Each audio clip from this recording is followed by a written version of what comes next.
Hello दोस्तों, क्या हाल चाल है मेरे भाई। क्या हाल चाल है? सब बढ़िया, कुशल मंगल। एक बार जल्दी से कमेंट करो, ऑडियो वीडियो ऑल ओके है। Good evening, good evening, good evening.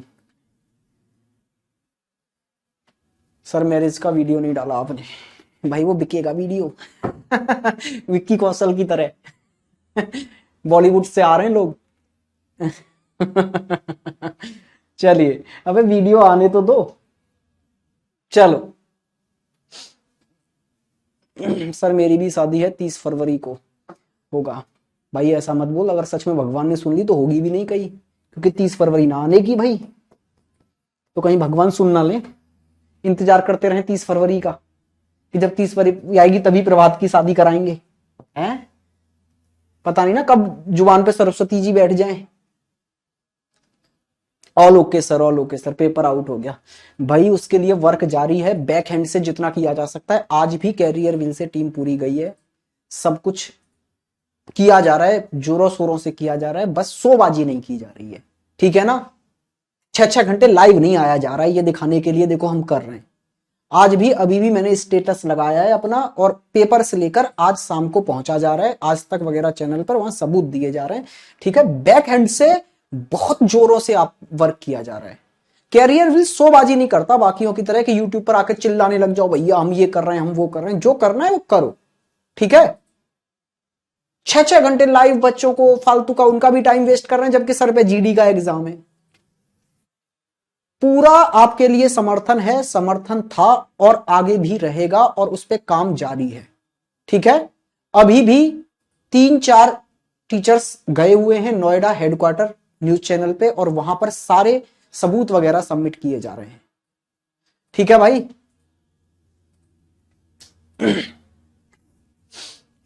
चलिए भाई स्टार्ट करते हैं जरा। आज का जो चैप्टर है हमारा वो है जी वेन डायग्राम। क्या है भाई? Venn diagram. चलो तो फिर स्टार्ट करते हैं जी वेन डायग्राम। बिल्कुल डलवा देंगे भाई, प्रैक्टिस सेट भी डलवा देंगे। और बताओ, जो आपने सर यूपी पुलिस के लिए कराए थे वो, चलो जी वो भी करवा देंगे। और बताओ, सेवा कोई हो तो वो भी कर दी जाएगी। ठीक है, ठीक है, ठीक है। चलिए आओ जी। आकाश,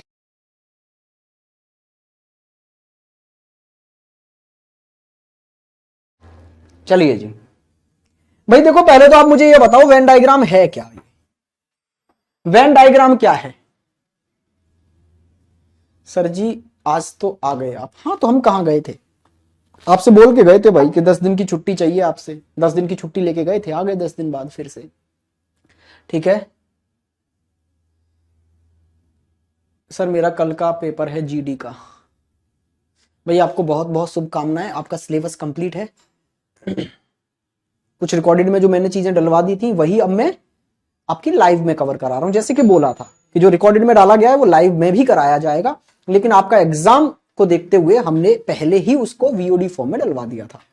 देखो वेन डायग्राम में डलवा चुका हूं वीओडी फॉर्म में, आज हम आपको लाइव पढ़ाएंगे बस इसको। आइए जी, चलिए स्टार्ट करते हैं भाई वेन डायग्राम। तो वेन डायग्राम का मतलब क्या होता है कि किसी भी डेटा को या किसी भी आंकड़े को डायग्राम के थ्रू दर्शा देना, यही वेन डायग्राम है। ठीक है भाई?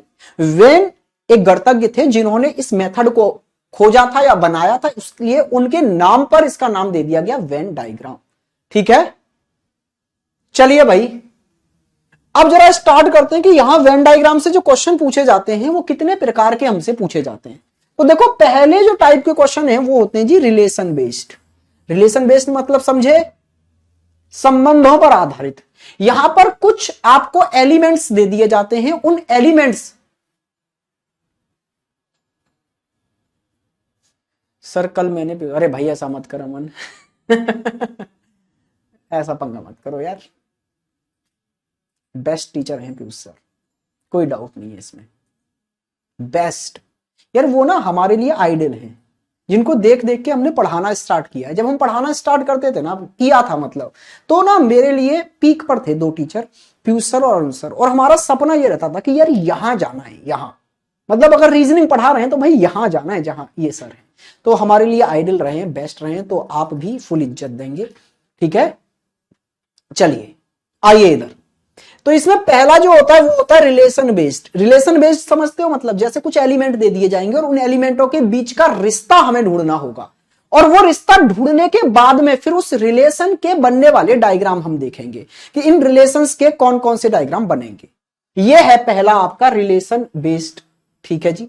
अच्छा आइए दूसरे पर। दूसरा होता है डायग्राम बेस्ड। सर ये क्या है कि आपने देखे होंगे कुछ क्वेश्चंस जिनमें ऑलरेडी आपको डायग्राम दिखाई देते हैं, ऐसे ये डायग्राम आपको नजर आते हैं और इनमें कहीं अलग अलग कुछ नंबर या अल्फाबेट लिखे जाते हैं और फिर वहां से क्वेश्चंस आपसे पुटअप किए जाते हैं, तो ये डायग्राम बेस्ड क्वेश्चन होते हैं भाई। तीसरे होते हैं लैंग्वेज बेस्ड। तो आपने ऐसे क्वेश्चन जरूर देखे होंगे कि एक क्लास में 70 बच्चे हैं, उसमें से 20 मैथ्स पढ़ते हैं, 30 इंग्लिश पढ़ते हैं, 40 साइंस पढ़ते हैं। कुछ बच्चे ऐसे हैं जो कि मैथ्स और रीजनिंग, मैथ्स और साइंस दोनों पढ़ते हैं। कुछ ऐसे हैं जो मैथ्स, साइंस और इंग्लिश आपका तीनों पढ़ते हैं। इस टाइप के क्वेश्चन आ जाते हैं लैंग्वेज बेस्ड क्वेश्चंस। ठीक है भाई, टाइप वाइज टाइप चीजों को कवर करेंगे। आज हम सबसे बेसिक, सबसे सरल और सबसे इंपॉर्टेंट टाइप पढ़ने जा रहे हैं, वो है डायग्राम बेस्ड क्वेश्चन। अगर डायग्राम से, वेन डायग्राम से अगर क्वेश्चन पूछा जाता है किसी एग्जाम में, तो भाई सबसे ज्यादा यही वाले क्वेश्चंस पूछे जाते हैं। ठीक है, चलो तो आते हैं भाई सेकंड टाइप, पहले कवर कर रहे हैं हम, फिर फर्स्ट टाइप पे और थर्ड टाइप पर आएंगे। चलिए जी, तो पहले हम सेकंड टाइप का एक क्वेश्चन देख लेते हैं। ये रहा भाई, देखिए ध्यान से।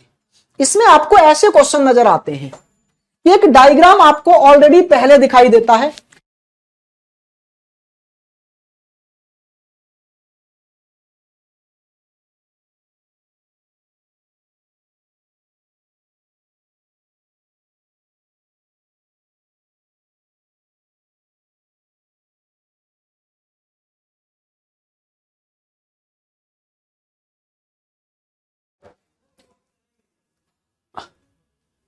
हाँ जी। तो ध्यान से देखिए, 1 2 3 4, यहां 4 आपको डायग्राम दिखाए जा रहे हैं।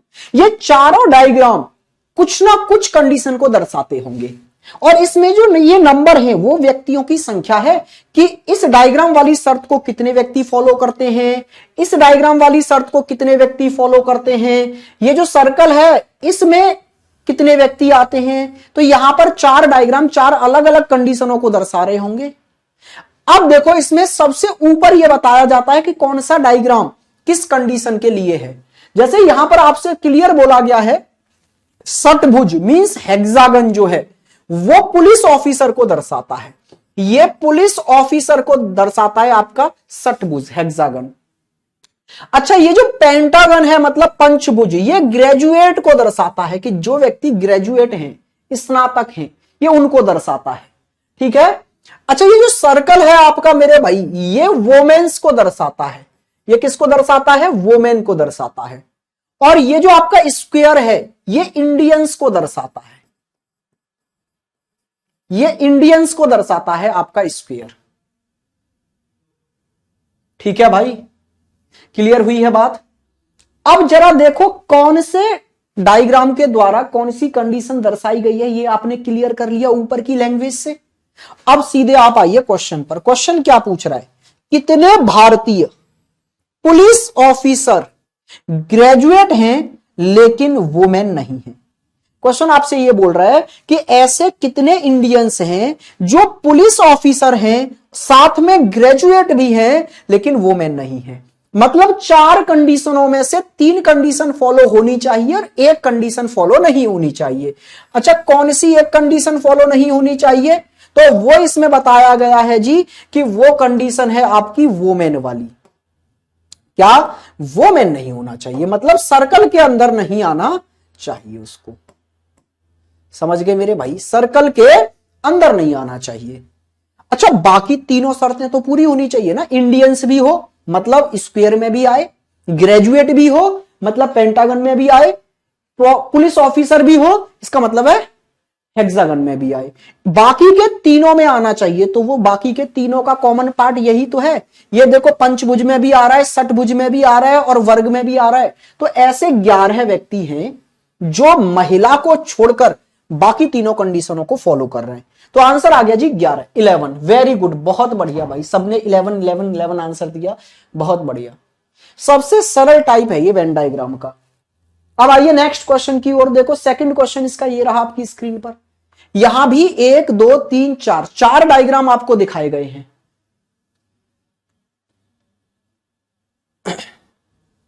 ठीक है भाई, 4 डायग्राम आपको दिए गए। कौन सा डायग्राम किस कंडीशन को फॉलो कर रहा है, किस कंडीशन को दर्शा रहा है, ये ऊपर लैंग्वेज में आपको बताया गया है। फिर आपसे यहां पर एक क्वेश्चन पूछा गया है, तो जल्दी से देखिए और सॉल्व करने की कोशिश करिए भाई क्वेश्चन को स्पीड से।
हाँ जी भाई, हुआ जी।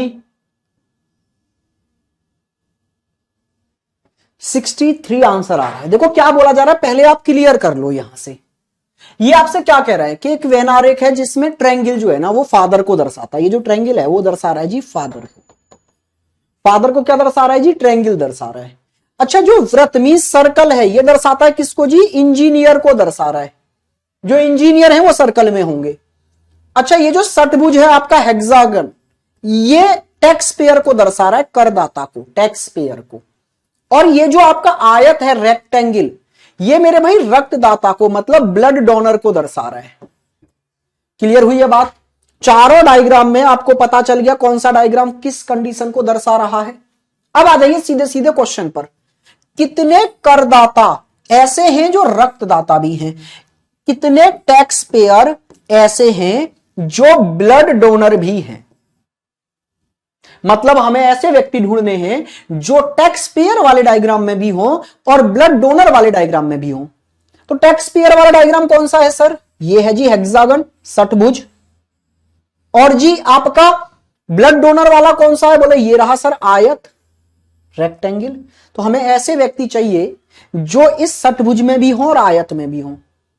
सर फिर फादर का और इंजीनियर का क्या लेना देना, बोला क्वेश्चन में बोला ही गया नहीं है तो उस चीज को इग्नोर करो। हमें बस ये चाहिए कि दोनों में मिल जाए इनमें। तो इन दोनों में मिलने वाले ये रहे 27 और 36।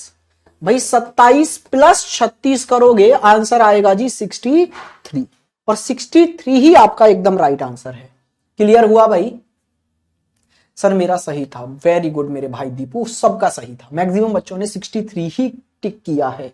बहुत बहुत बहुत बढ़िया। आइए जी नेक्स्ट क्वेश्चन आपकी स्क्रीन पर ये आ चुका है, जल्दी से देखिए और इस क्वेश्चन का आंसर करने की कोशिश करेंगे भाई सभी। करिए करिए करिए।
सर रीजनिंग की बुक कब आएगी आप, हे मेरे मित्र मौनी, आप इतना लेट हो गए। बुक यार स्टार्टिंग के दिनों में मैंने बता दी थी बैच में आपको, बुक कब की आई हुई है भैया।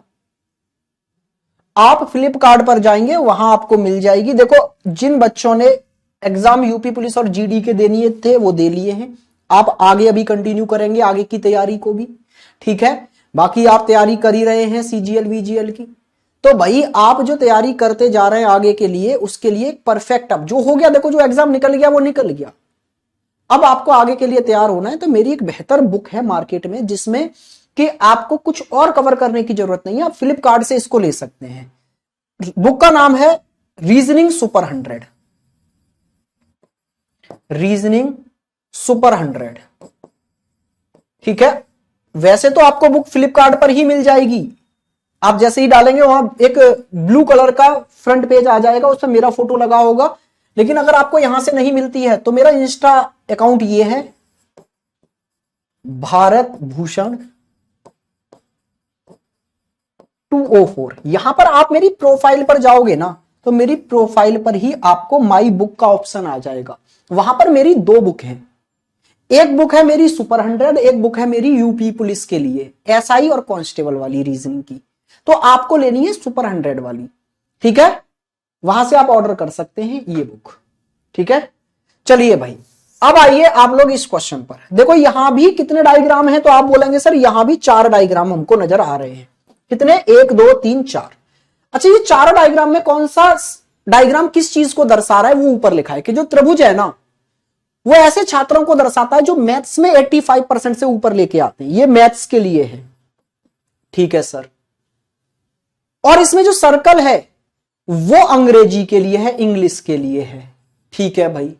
और ये जो आयत है रेक्टेंगल ये आपका साइंस के लिए है, और ये जो स्क्वायर बचा आपका, ये जो वर्ग बचा मेरे भाई, ये सोशल साइंस के लिए है। किसके लिए है जी, सोशल साइंस के लिए है। चलो तो ये आपके पास में 4 डायग्राम, कौन सा डायग्राम किस सब्जेक्ट के लिए है ये बता दिया गया है। अब क्वेश्चन में आइए, कितने छात्रों ने सभी विषय में 85% या उससे अधिक प्राप्त किए। कहने का मतलब है मुझे ऐसे स्टूडेंट्स की संख्या लेकर आनी है जो चारों डायग्राम में आ जाए, मतलब मैथ्स में भी 85 को दर्शाए, इंग्लिश में भी 85 को, साइंस में भी, सोशल साइंस में भी। कहने का मतलब है चारों डायग्राम के अंदर वो कॉमन होने चाहिए। तो वो क्या है, ये वाली संख्या है 5। ये ट्रायंगल में भी है, ये सर्कल में भी है, ये रेक्टेंगल में भी है, ये स्क्वायर में भी है। ये 5 व्यक्ति ऐसे हैं जो सभी सब्जेक्ट में 85% या उससे ऊपर लेकर आते हैं। तो यही है ऑप्शन नंबर बी आपका राइट आंसर। सर हम आपसे स्पेशल बैच में पढ़ना चाहते हैं।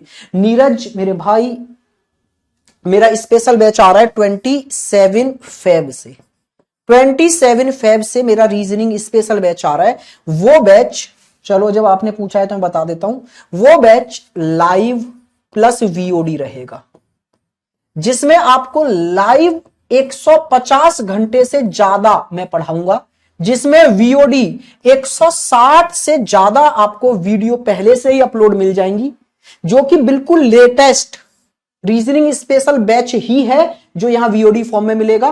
और बाकी बिल्कुल अपडेटेड, इससे भी नया डेटा लेकर हम लोग यहां पढ़ाएंगे लाइव में, ठीक है। और बैच की फीस मेरी सिर्फ 600 रहती है, जिसको हम कह सकते हैं 599, लेकिन मैं क्या ही आपसे बोलूं, 600 ही है, 1 रुपए का क्या ही, 600 रुपए फीस रहती है बैच की, ठीक है। जिसमें आपको सारी पीडीएफ मिलती है सुपर 100 सीरीज वाली, और इसमें वीओडी भी मिलता है, लाइव भी मिलता है, और ये आपके ऑल कॉम्पिटेटिव एग्जाम्स को कवर करता है। आप किसी भी बड़े एग्जाम्स को फेस करना चाहते हैं तो आप यहां से आराम से पढ़ सकते हैं, कोई दिक्कत नहीं है।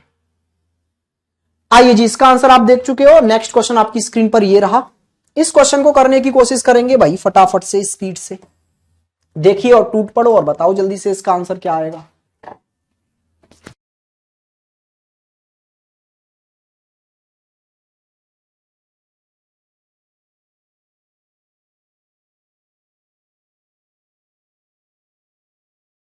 मॉर्निंग इंग्लिश में नहीं है अभी बुक भाई, इंग्लिश में उस पर वर्क चल रहा है, वो ट्रांसलेट हो रही है अभी बुक, लगभग आधी बुक ट्रांसलेट हो गई है।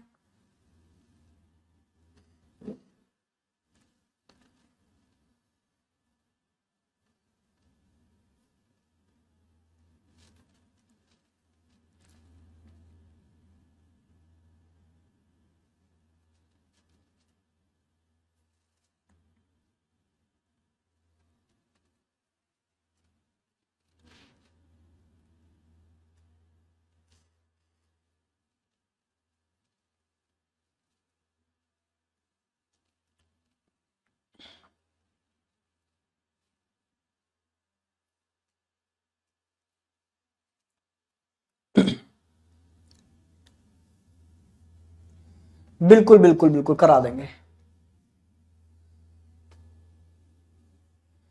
थैंक यू मेरे भाई हिमांशु, आप लोगों ने इतनी सारी तारीफ की है। चलिए जी,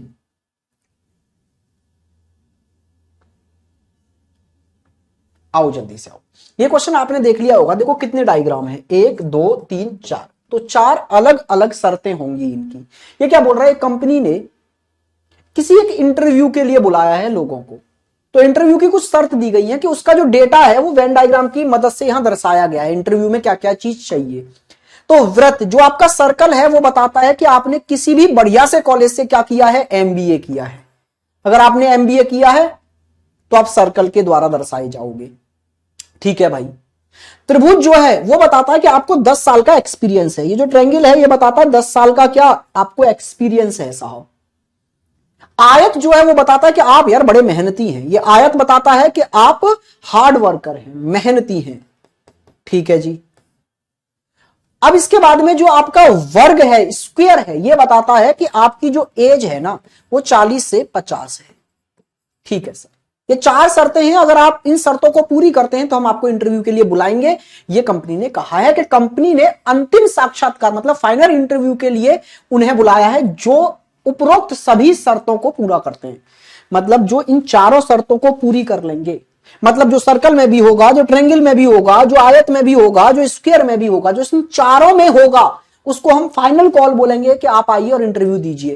तो आपसे यही पूछा है कि अंतिम इंटरव्यू के लिए कितने लोग बुलाए गए, तो भाई ये रहे 7 लोग। ये 7 लोग ऐसे हैं जो इन चारों डायग्राम में हैं, मतलब चारों शर्तें पूरी कर रहे हैं। तो इन 7 लोगों के पास फाइनल कॉल गया होगा। समझ गए मेरे भाई। चलिए जी नेक्स्ट क्वेश्चन की ओर आगे बढ़ते हैं। नेक्स्ट क्वेश्चन आपकी स्क्रीन पर ये रहा। देखो इस क्वेश्चन ने तो आपका काम और आसान कर दिया। इसने तो बता दिया आपको कि कौन सा डायग्राम किस चीज को दर्शा रहा है। त्रिभुज जो है वो ग्रेजुएट स्नातक को दर्शा रहा है। स्क्वायर जो है एम्प्लॉयड मतलब जॉब करने वाले व्यक्तियों को दर्शा रहा है। सर्कल फीमेल मेरे भाई महिलाओं को दर्शा रहा है। अब आइए क्वेश्चन पर और करने की कोशिश करिए और बताइए इसका आंसर क्या होगा भाई। फटाफट से जल्दी से स्पीड से कर देंगे दोस्त। बताओ बताओ बताओ भाई।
चलिए भाई आंसर आया 39 39 39। काफी बच्चों का 39 आंसर हमें दिखाई दे रहा है।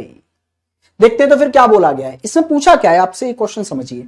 ये बोल रहा है कितनी महिलाएं, कितनी वोमेन ऐसी हैं जो या तो ग्रेजुएट हैं या एम्प्लॉयड हैं, लेकिन दोनों नहीं है। कहने का मतलब है वोमेन, ऐसी वोमेन हमें ढूंढनी है जो या तो कार्यरत हो मतलब या तो एम्प्लॉयड हो या फिर मेरे भाई ग्रेजुएट हो, लेकिन दोनों चीजें एक साथ ना हो जाए। मतलब ऐसी वोमेन ना हो जाए जो ग्रेजुएट भी हैं और एम्प्लॉयड भी हैं।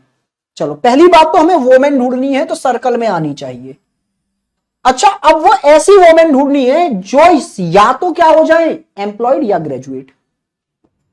मतलब सर्कल के होने के साथ साथ या तो वो त्रिभुज में आ जाए या फिर आ जाए वो स्क्वायर में, लेकिन त्रिभुज और स्क्वायर दोनों में एक साथ नहीं आनी चाहिए, दोनों नहीं होनी चाहिए ना वो। तो भाई ये 18 ऐसी वोमेन हैं जो सर्कल में भी आ रही हैं मतलब वोमेन है, और ट्रायंगल में भी है मतलब ग्रेजुएट भी है। तो 18 ऐसी वोमेन मिल गई जो ग्रेजुएट है।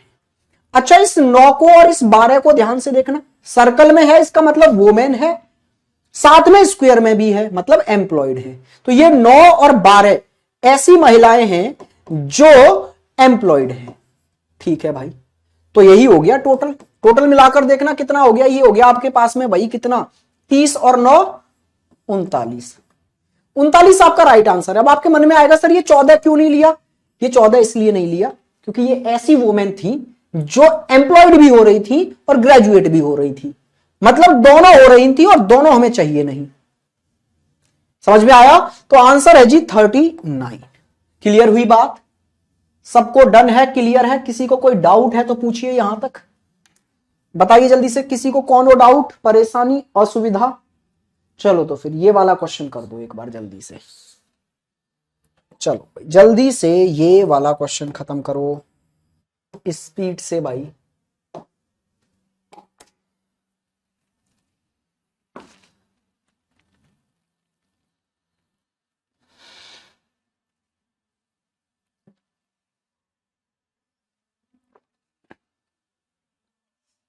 गुड इवनिंग, थोड़ा लेट हो गया, बहुत मिस किया है हम लोगों ने आपको।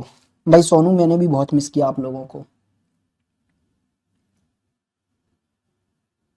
डायग्राम क्लियर नजर नहीं आ रहा, बहुत दूर दूर फील, दूर दूर फील हो रहा है।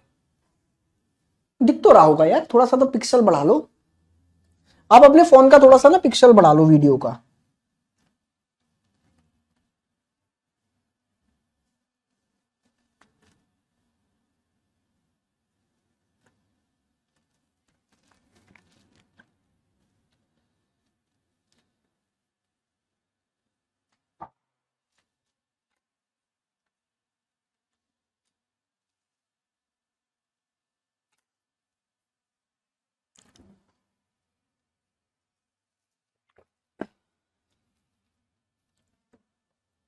चलिए भाई, हो गया होगा, मुझे उम्मीद है आपने किया होगा। ये देखो क्या बोल रहा है ये आपसे, कितने पुरुष चार्टर्ड अकाउंट ना तो करदाता हैं और ना ही पूर्णकालिक कर्मचारी हैं। देखो भाई, 4 डायग्राम है। ठीक है सर, चारों डायग्राम अलग अलग चीजें दर्शा रहे होंगे। बिल्कुल सर, कौन सा डायग्राम क्या दर्शा रहा है ये देखना जरा। ये बोल रहा है जो अंडाकार आकृति है ये चार्टर्ड अकाउंटेंट को दर्शा रही है। लीजिए भाई, ये जो पंचभुज है मेरे भाई, ये पुरुष मतलब मैन को दर्शा रहा है। ठीक है भाई, ये जो त्रिभुज है ये पूर्णकालिक कर्मचारी मतलब फुल टाइम एम्प्लॉय को दर्शा रहा है, फुल टाइम एम्प्लॉय को दर्शा रहा है। ठीक है जी, ये जो आपका स्क्वायर है ये करदाता को, टैक्स पेयर को दर्शा रहा है। ठीक है भाई, अब आपसे पूछा है कितने पुरुष चार्टर्ड अकाउंट, मतलब पुरुष भी हो और चार्टर्ड अकाउंटेंट भी हो, लेकिन वो ना तो टैक्स पेयर हो ना फुल टाइम एम्प्लॉयड हो। तो हमें चाहिए सिर्फ मेन वाले डायग्राम में आ जाए और चार्टर्ड अकाउंट वाले में आ जाए, इन दोनों में ना आए। तो फिर ये 22 हो गए ऐसे, जो मेन वाले डायग्राम में भी है पंचभुज में और चार्टर्ड अकाउंट वाले डायग्राम में भी है, इसमें भी, लेकिन इन दोनों में नहीं है। तो आंसर आया जी 22। मुझे उम्मीद है आप लोग समझ गए होंगे। बहुत दिनों बाद दर्शन दिए। तो सार मेरे भाई थोड़ा सा बिजी थे, फैमिली फंक्शन था इस वजह से, बाकी टाइम मिलते ही आपके सामने है। अब चीजें कंटिन्यू रखेंगे, जल्दी से सिलेबस जितना बचा है वो खींच देंगे आपका, खत्म, बाय बाय टाटा। लगभग आज 70वीं क्लास के समथिंग हम पहुंच गए लाइव में, टेंशन ना लो बिल्कुल। मैंने बोला था पूरा लाइव में खत्म करेंगे, जो रिकॉर्डेड भी डलवा दिया है उसको भी लाइव में खत्म करेंगे, टेंशन नहीं लेनी है आपको।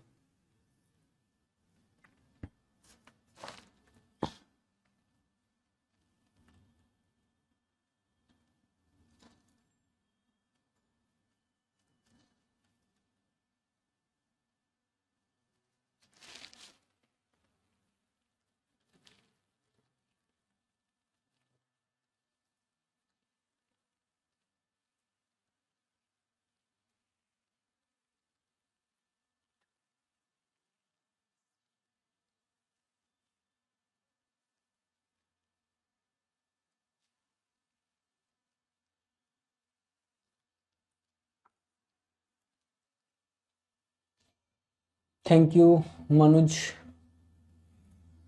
सर टाइप चेंज कर दीजिए, इसका आंसर दे दो फिर हम टाइप चेंज कर देंगे। इस क्वेश्चन का आंसर आप लोग दे दो फिर हम टाइप चेंज कर देंगे पक्का।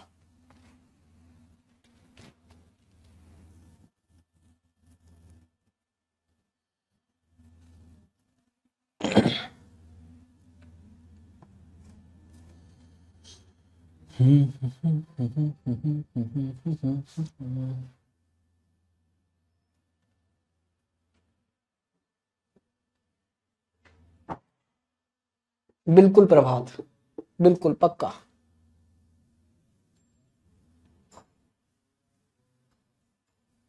चलो ध्यान से देखो, ये बोल रहा है विद्यार्थियों की, देखो यहां ना 4 डायग्राम है और 4 डायग्राम अलग अलग सब्जेक्ट के लिए हैं। ये हिस्ट्री के लिए है, ये ज्योग्राफी के लिए, ये साइंस के लिए, ये मैथ्स के लिए। अच्छा ये बोल रहा है ऐसे स्टूडेंट्स की संख्या देखो जिन्होंने दूसरे विषयों के साथ हिस्ट्री और ज्योग्राफी दोनों लिए हैं। दूसरे सब्जेक्टों के साथ हिस्ट्री और ज्योग्राफी दोनों लिए हैं। इसका मतलब है हिस्ट्री और ज्योग्राफी तो उन्होंने पढ़े ही हैं, उसके अलावा कुछ और जरूर पढ़ा है, क्योंकि क्वेश्चन सीधे सीधे बोल रहा है दूसरे विषयों के साथ हिस्ट्री और ज्योग्राफी है उनके पास। इसका मतलब है कम से कम 3 विषय तो उनके पास हैं, एक तो हिस्ट्री ज्योग्राफी, उसके अलावा और भी सब्जेक्ट हैं। अब और भी सब्जेक्ट मतलब कि हिस्ट्री और ज्योग्राफी के साथ साथ साइंस भी हो सकता है, मैथ्स भी हो सकता है। अच्छा हो सकता है कि हिस्ट्री और ज्योग्राफी के साथ साथ साइंस और मैथ्स दोनों ही हो।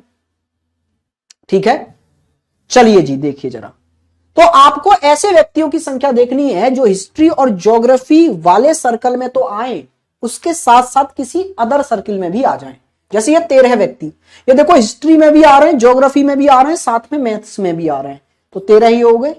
अच्छा ये वाले 18 व्यक्ति देखो ज्योग्राफी में भी आ रहे हैं, हिस्ट्री में भी आ रहे हैं, साथ के साथ साइंस में भी आ गए। और भाई इन 20 का तो कोई डाउट ही नहीं है, ये तो चारों में आ रहे हैं। इसका मतलब है गणित और विज्ञान के साथ साथ इनके पास हिस्ट्री और ज्योग्राफी है। चलो जी इन सबको जोड़ दो भाई, आ गया 51, यही आपका राइट आंसर है 51। ये 68 कैसे बता रहे हो, 64 कैसे बता रहे हो? हे मित्र क्या और जोड़ डाला तुमने इसमें? ये देखो नहीं जुड़ेगा, क्योंकि ये सिर्फ हिस्ट्री और ज्योग्राफी में है, इसके अलावा कहीं और है ही नहीं। ये भी नहीं जुड़ेगा 13, क्यों? क्योंकि सर इसके पास तो हिस्ट्री नहीं है। अच्छा सर ये 18 नहीं जुड़ेगा क्योंकि इसके पास ज्योग्राफी नहीं है। तो बस यही 3 तो जुड़ेंगे और इनके अलावा कुछ नहीं जुड़ सकता। तो 51 आपका राइट आंसर है जी। जरा बताइए क्या आप लोगों के समझ में आ गया? किसी को कोई दिक्कत परेशानी असुविधा हुई हो तो मुझे बताओ एक बार। कोनो दिक्कत परेशानी तो नहीं है ना भाई? हाँ जी, चलिए तो फिर अब आते हैं भाई हम टाइप चेंज करने पर, और अब आते हैं पहले टाइप पर। हमने दूसरा टाइप पहले किया और पहला टाइप हम बाद में करने जा रहे हैं। देख रहे हो आप, पहला टाइप कौन सा था? Relation based. भाई रिलेशन बेस्ड वाले क्वेश्चन अब हम करने जा रहे हैं। चलिए जी, क्या होते हैं रिलेशन बेस्ड वाले क्वेश्चन? पहले तो आप मुझे ये बताइए, मैंने अभी तो समझाया था कि आपको कुछ एलिमेंट यहां दे दिए जाते हैं और उन एलिमेंट्स के बीच के रिलेशन हमें निकालने होते हैं और उन रिलेशंस के अकॉर्डिंग हमें फिर डायग्राम चुनने होते हैं। सर मेरा भी 68 ही आया, हमें क्वेश्चन समझ में नहीं आया था। चलो भाई क्वेश्चन तो समझना पड़ेगा मित्र, ऐसे कैसे काम चलेगा? बिना क्वेश्चन समझे कैसे कर पाओगे? फिर तो फुल तुक्केबाजी चल रही है तुम्हारी। क्वेश्चन बिना समझे आंसर दे रहे हो भाई, क्या समझा जाए? आप फुल तुक्केबाजी कर रहे हैं फिर तो भाई। चलो अब आते हैं टाइप 1 पर, रिलेशन बेस्ड क्वेश्चंस। इसमें क्या होता है, कुछ एलिमेंट आपको दे दिए जाते हैं 3, 4, 5, उनके बीच के रिश्ते आपको निकालने होते हैं और फिर उन रिश्तों का डायग्राम ढूंढना होता है। सर वेन डायग्राम के कितने क्वेश्चन आते हैं? 2 क्वेश्चन आते हैं भाई, दो। एक तो आता है क्वेश्चन 100% यहां से और एक आता है यहां से। तो अगर मैं इस दुनिया भर के सारे एलिमेंट्स के बीच के रिलेशन को देखूं ना, तो वो रिलेशन 3 प्रकार के होते हैं। अगर एलिमेंट्स के बीच में हम रिलेशन ढूंढने जा रहे हैं तो वो कितने प्रकार के होते हैं भाई? 3 प्रकार के रिलेशन होते हैं। पहला रिलेशन आपको देखने को मिलता है ऑल का। किसका जी? ऑल का। ऑल का मतलब सभी का। जैसे मैंने 2 एलिमेंट्स ले लिए, पहला एलिमेंट मैंने लिया भाई क्या? सेब, और दूसरा एलिमेंट मैंने ले लिया फल। तो सेब और फल के बीच का अगर मैं रिश्ता देखूंगा तो वो रिश्ता कैसा नजर आएगा मुझे? भाई सेब और फल ये दो एलिमेंट हैं अलग अलग, इन दोनों के बीच का अगर मैं रिश्ता देखूं तो सर यूपी पुलिस में डायरेक्शन का क्वेश्चन आया था एनईएसडब्ल्यू में,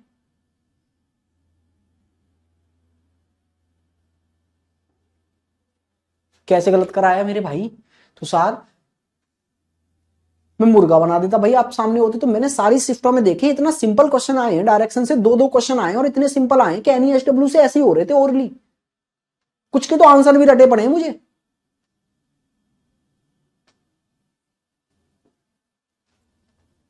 आइए जी यहां पर चलिए इधर ध्यान से देखो, सेब और अगर मैं फल का रिश्ता निकालता हूं तो आप मुझे ये बताइए सारे के सारे सेब फल होते हैं या नहीं होते हैं? बिल्कुल होते हैं।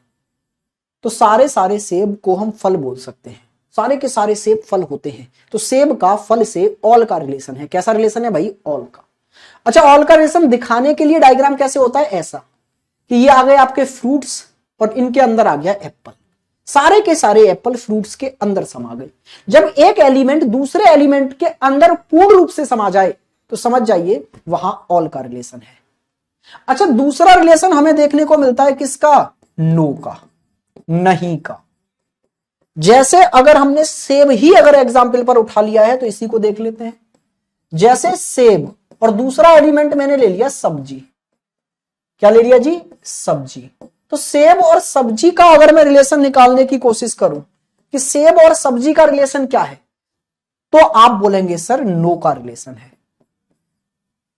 नो का रिलेशन को अगर हम डायग्राम की मदद से दर्शाएं तो दोनों हमें अलग अलग बनाने पड़ते हैं, जैसे वेजिटेबल का अलग डायग्राम और जी एप्पल का अलग डायग्राम। क्लियर हुई बात? जब हम एक एलिमेंट को दूसरे एलिमेंट के नाम से बुलाएं और आपको दिक्कत हो जाए, समझ जाइए नो का रिश्ता है। जैसे मैं एप्पल खा रहा हूं, आपने बोला क्या खा रहे हो सर? मैंने बोला जी सब्जी खा रहा हूं। बोलोगे इस मास्टर को भाई पहली बार एप्पल मिला है, इसको तो ये भी नहीं पता कि ये फल होता है या सब्जी होती है। तो जब मैंने सेब को सब्जी बोला तो आपको लगा कुछ तो गड़बड़ हुई है, और जब आपको ऐसा लगे ना कुछ गड़बड़ हुई है तो समझ जाइए नो का रिलेशन है। ठीक है? अच्छा एक रिलेशन आपको और देखने को मिलता है, किसका जी? सम का, कुछ का। जैसे मैंने अगर सेब ही एग्जाम्पल पर उठा लिया है तो अब सेब ही लेकर चलते हैं। सेब और खट्टा, इसका टेस्ट ले लिया हमने, तो मैं बोल सकता हूं कि कुछ सेब क्या होते हैं? खट्टे होते हैं। तो खट्टे टेस्ट से सेब का सम का रिश्ता है कि कुछ सेब हां जी खट्टे होते हैं। तो सम का रिलेशन दर्शाने के लिए भाई आपको डायग्राम ऐसा बनाना होता है कि दोनों एलिमेंट का कुछ पार्ट कॉमन हो जाए, यही सम को दर्शाता है। ऑल के लिए एक डायग्राम दूसरे के पूरा अंदर समा जाए ऑल होता है। दोनों अलग अलग हैं, नो है। कुछ कुछ मिल गया, इसका मतलब है सम का रिश्ता है। क्या आप अभी एलिमेंट्स के बीच के रिश्ते, क्या आप सभी एलिमेंट्स के बीच के रिश्ते निकाल सकते हैं? हाँ जी सर मैंने भी एनईएसडब्ल्यू से किया था और एकदम सही था। आकाश बोल रहे हैं सही था, प्रवेश कुमारी बोल रही है मैंने भी एनईएसडब्ल्यू से किया, सही था। ये इकलौता बच्चा गलत करके आया, इसको मुर्गा बनाना पड़ेगा, घर से उठवाते हैं भाई तुझे। मैंने कितना चीख चीख के चिल्लाया था कि तुम्हारे शिफ्ट में सिर्फ एनईएसडब्ल्यू वाले क्वेश्चन आएंगे।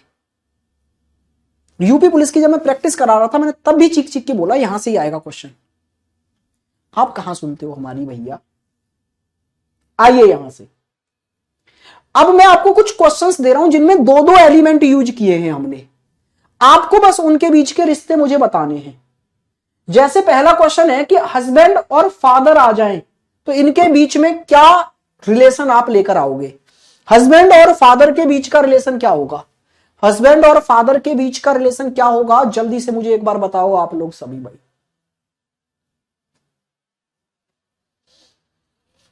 बताइए बताइए बताइए, हस्बैंड और फादर के बीच का रिलेशन क्या होगा?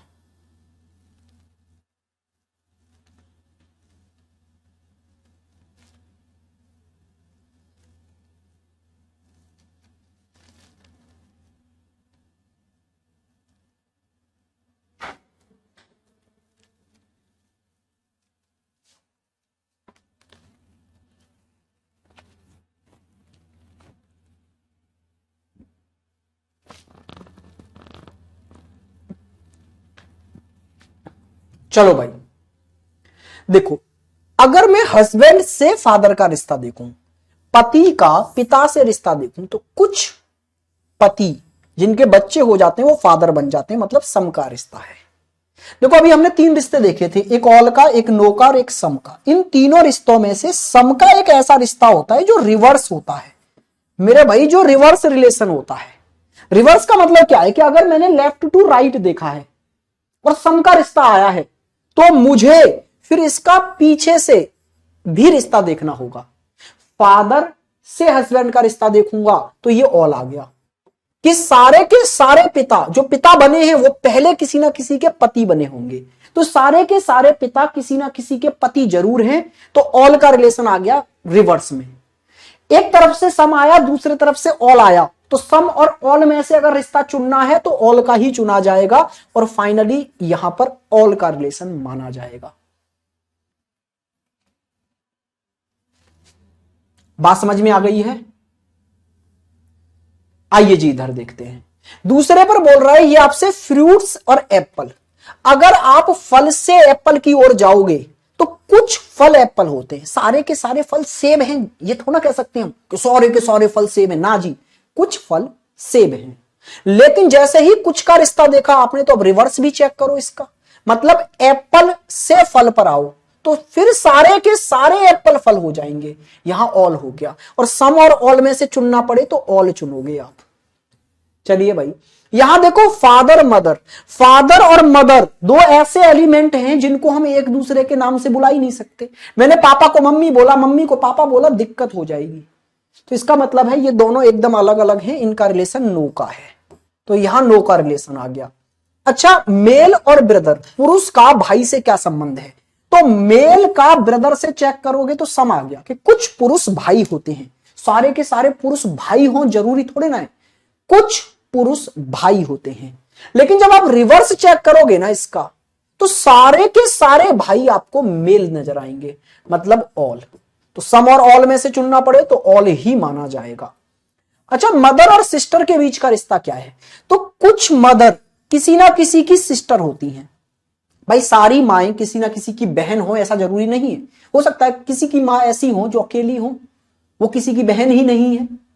लेकिन कुछ मदर ऐसी होती हैं जो किसी की सिस्टर होती हैं, और कुछ सिस्टर, अब रिवर्स में चेक करोगे तो कुछ सिस्टर ऐसी होती हैं जो किसी ना किसी की मदर बनेंगी आगे चलकर। तो भाई सम का रिश्ता आ गया। देखो, इधर से भी सम, इधर से भी सम, तो सम ही आएगा फिर तो।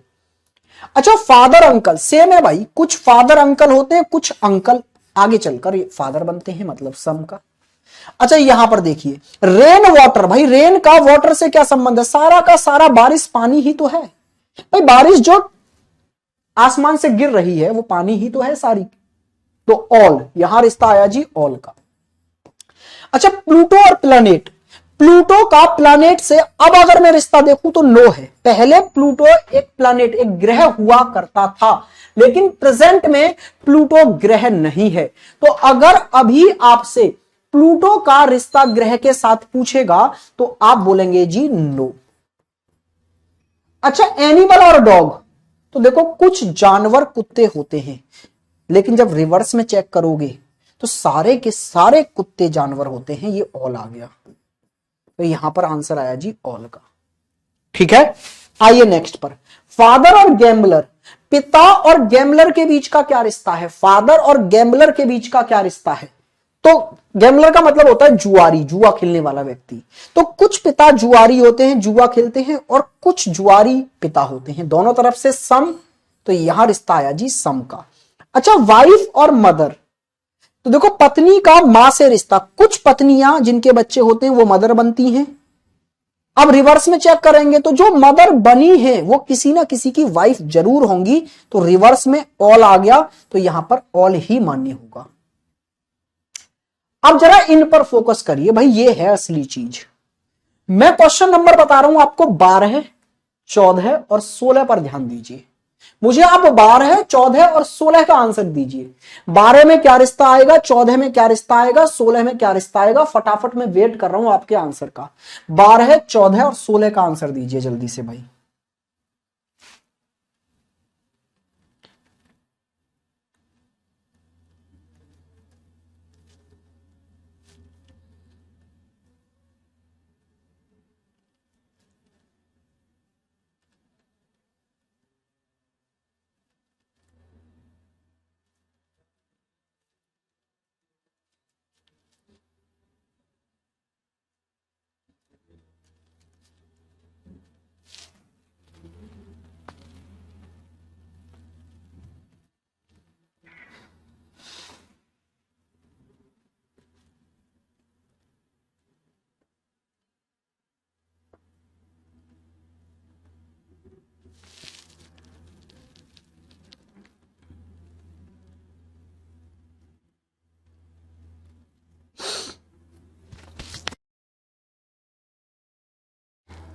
चलिए भाई, 12 का नो, कुछ बोल रहे हैं सम, कुछ बोल रहे हैं नो नो नो। देखो भाई, डॉक्टर और टीचर ये दोनों ना प्रोफेशन है, ये व्यवसाय है। डॉक्टर भी एक व्यवसाय है और टीचर भी एक व्यवसाय है।